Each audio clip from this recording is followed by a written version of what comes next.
For years, I've been working to simplify my life. In some ways, I've done a great job. I do my best to declutter. I have organization structures in place that make my life easier. I use routines and habits and have systems that help my home run on autopilot, but I want more. I still find myself feeling anxious or overwhelmed by the amount of stuff that I need to do on a daily basis. Sometimes I feel like I am in a constant state of fight or flight. Does anybody relate to that? Part of me just wants to chalk it up to being a parent of small children. I have 4 kids age 6 and under. And I'm sure this is a piece of it, right? Kids can be stressful, especially little kids that are prone to meltdowns and tantrums, and they create quite a messy space. But when I looked at my life, when I really stepped back and look at it, I realized that it's not my kids that are creating this sense of overwhelm. Sometimes they were the ones that kind of pushed me, or they would trigger me, or push me over the edge, but they weren't the actual cause of it. When I really step back and look at it, it's other things. It's like distractions of technology. It is the feeling of having to always be productive, deadlines at work, clutter or mess in my house. These were the things that were making me feel in that constant fight or flight. And so I'm still working on simplifying even more than I already have. So I wanted to sit down and share with you some of the ways that I have found that have been really effective in simplifying my life, some of the ones that I've been doing for years that have been really great, and some of the newer ones that I have added in the past 6 to 12 months that have been even adding to that. Okay, so I'm gonna start with a big one, and that is dumbing down my smartphone. I have shared over the years that I have been trying to use my phone less, and in my most recent Simplify video, which was probably a year or so ago, I talked about using my phone less and some of the intentional ways that I do this by leaving it behind when I go outside or not using it in the morning. But I have gone one step further and completely dumbed down my phone. In a couple months, I plan to actually make an even bigger step and completely eliminate my smartphone, but that is a discussion for another video.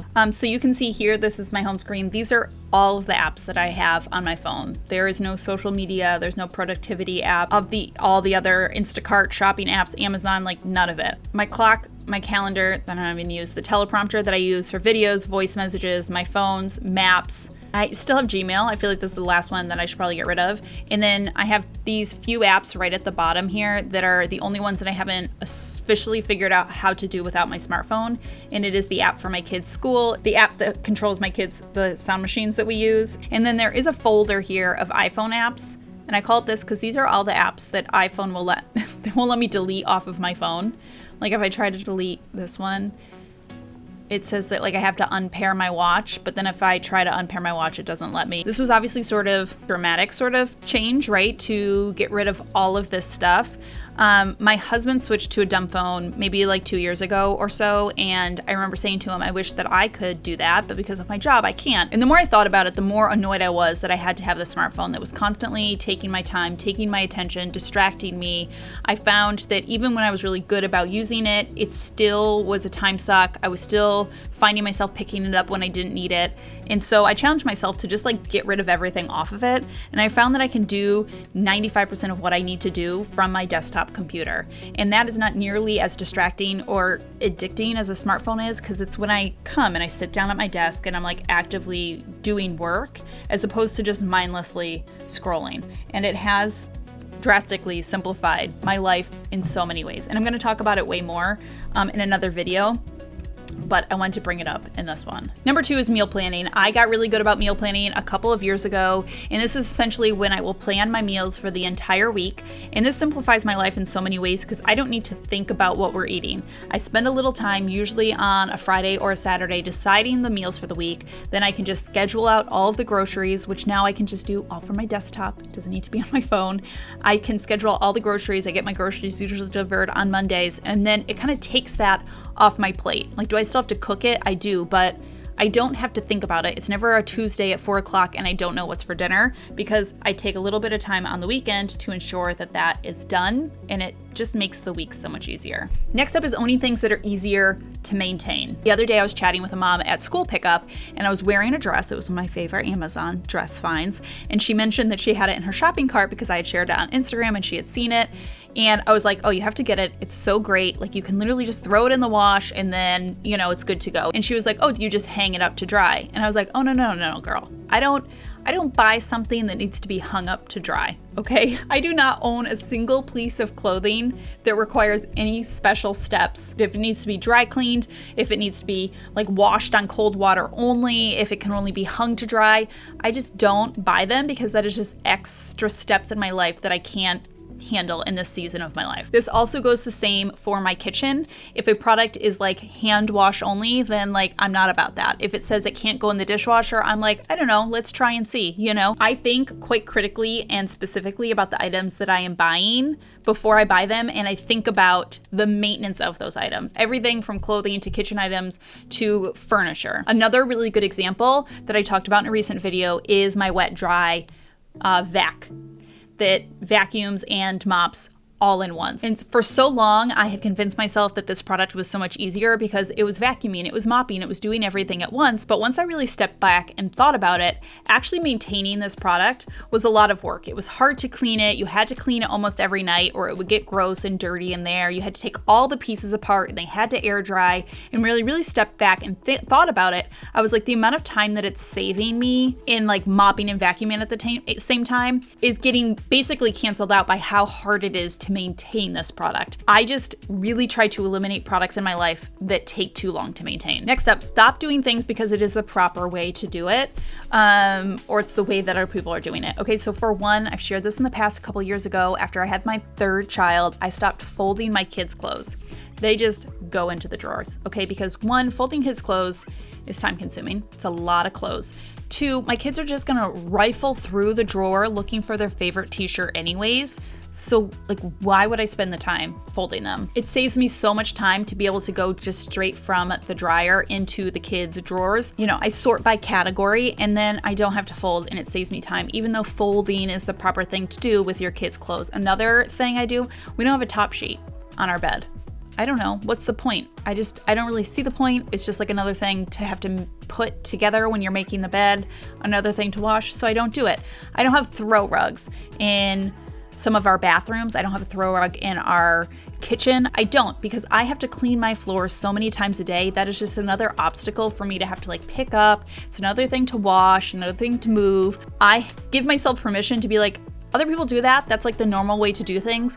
But if it's gonna make my life harder, I'm not gonna do it that way. Okay, using routines and habits. Obviously, this is one of the really first big things that I started to adopt that has simplified my life. I've been talking about this for years and years. I have found that life is so much easier when you have just little routines and little habits that you're using in your life to keep things running smoother, to keep things like kind of running on autopilot, the things that you're just doing every day. And so they just become habitual parts of what you're doing. You know, things like making sure my kitchen sink is clean before I go to bed, or always switching the laundry when I first wake up in the morning, wiping down the counters when I brush my teeth in the morning. These are just little habits that I've adopted that have made my life run smoother. And I was actually talking about this with my husband because I was saying something to him about being disciplined about something. And he was like, wait, did you just say that I'm a disciplined person? Because he's always joked about how he doesn't have any discipline and he can't like kind of stick to something. And I said, yes. I said, you have become a disciplined person. And I talked about how, I don't know, 2 or 3 years ago, he started deciding that he was going to make the bed every morning. And it was just a really little thing, right? It's this little habit. But he started sticking to that habit of making the bed every morning. And then that compiled into he would make the bed and then immediately get dressed. And then that compiled into he made the bed and he got dressed, and then he would come down and immediately empty the dishwasher in the morning. And it's like these little habits kind of grow on themselves. And I've said this before, but discipline is not something you're born with. Discipline is a muscle that grows over time. You can strengthen it by using it and doing it more and more. So as somebody who considered himself not a disciplined person, just by adopting little routines and habits and doing them consistently over time, he flexed that muscle of discipline, and now he's able to be disciplined in far greater ways in other aspects of his life. I don't worry about overly entertaining my kids, but I personally believe as a parent, one, that kids just need unstructured time. I think that boredom leads to creativity. I think that they need to be bored, and I don't think that we need to entertain them all the time. We can fall into that trap because one, it's so easy to entertain them in 2025. There are so many modes and methods and activities and apps and TV and all of this stuff that we can do. So I'm constantly sort of trying to keep myself in check about this. It's a balance because I want to play with my kids. I want to be able to do fun stuff with them and take them fun places, but I am not their cruise director. There's so many other aspects of this, right? We see things on Instagram and people are doing these really cute crafts, and at every holiday somebody has some Pinterest perfect whatever, and you can feel kind of like you're not doing enough as a mom, like you're not doing a good enough job, or you should be doing all of this stuff and you feel a little bit of mom guilt. But I constantly am reminding myself that by not overly entertaining them, I am allowing them to be bored and be creative, and I'm giving myself the freedom to not feel like I need to be their, again, cruise director. And on that topic, one of the things that we started doing was no TV on weekdays for the kids. At first, I thought that this was going to be really hard, but I found that they just kind of like would figure out ways to entertain themselves, and it wasn't any harder for me. And so my husband and I started doing no TV on weekdays too. And I found that this has simplified my life in so many ways, because now we have time to like do things that we wanted to do. Like we can read, or if there's a little chore that we wanted to get done, or like even just like some of the cleaning at the end of the night doesn't feel as overwhelming, because we don't also have to like go spend an hour and a half and watch a TV show. We also have more time to just like hang out and connect, and sometimes we'll like have a coffee and sit on the front porch and just like be with each other. And I feel like that is an important part to like calm your body and like get out of that fight and flight. To me, that's a great way to help simplify. I'm not saying we don't ever watch, like we love to watch a Friday night movie. Every Sunday we have like a show that we'll watch. We're currently watching The Penguin on HBO Max, which is very good. But we just don't watch it on weekdays because that gives us a chance to do some other stuff that then helps to overall simplify our life. Okay, next up is minimize. We want to minimize in a handful of different ways. One, minimizing your closet is going to hugely simplify your life. I like to think about my closet as 80 to 90% stuff that I can wear 100% of the time. So, you know, like you go into your closet, it's just like a random Tuesday. You want your closet to be 80 to 90% stuff that you could just grab and put on now. You don't want all of these specialty outfits and you're weeding through and you're trying to find just your favorites. Minimize your cleaning gadgets. I talked about this in a recent video. There's cleaning stuff for everything. We have like special cleaner for granite and special cleaners for wood and special cleaners for glass and special cleaners for bathroom and special cleaners for kitchens and special cleaners for floors, and like it just gets kind of overwhelming. I ended up just really paring this way back to a few sort of essential multi-purpose items, and it makes my life so much easier when it comes to cleaning. The same thing with cleaning gadgets. There are cleaning gadgets that are going to make your life easier, but again, you have to ask yourself, like with my vacuum example, is it worth the effort that it takes to maintain and use it? Minimize your beauty routine. I have a single thing that's my makeup bag. And if it doesn't fit in there, then it's too much makeup and I can't have it all. Minimizing how many lotions you have, perfumes, shampoos, all of the excess, all of the overstock, just your favorite products will help make your life so much more simple. Minimize your fridge and your pantry. I will link my pantry organization video down below where I talk about how to sort of streamline your pantry a little bit more, because that is a very easy place for things to just grow and grow and grow to the point where it becomes sort of overwhelming. Having a minimized pantry makes cooking, which is something you do every day, multiple times a day, so much easier. Streamlining my wake up time and my bedtime. But basically I make my wake up time every single morning the same exact time. Currently it is 4:51 in the morning. Yours doesn't have to be that. Okay, yours can be 7 o'clock. It doesn't matter. The point is that you're waking up at the same time every single morning, and then you're going to bed around the same time. And the reason this has made my life simpler is because it has set my wake sleep cycle. Your body has something called the circadian rhythm. It goes through a normal flow and function in a 24-hour period. This controls everything from your digestion to like when hormones release,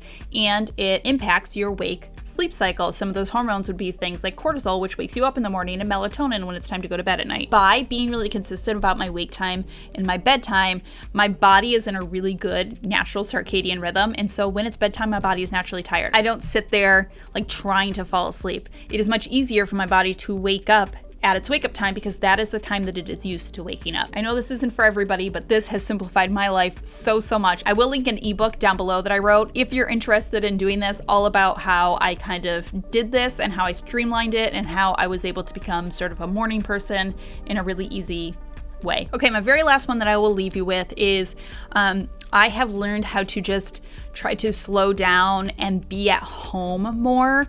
I think with social media and just like the constant access we have to online, we have these like windows into other people's lives, and it always looks like there's people having a night out and going out to dinner and going on vacations, and they're having so much fun and they're buying new things. And it can make our own life feel inferior, and then it kicks in like this FOMO, and then it makes us feel like we need to be doing all of this stuff to sort of keep up, and then we're going out. We get this impression that if we're not doing that, we're not living life to the fullest. And I'm not trying to say don't do that. I'm not trying to say don't go out and live life to the fullest and explore, and travel is wonderful, a wonderful thing.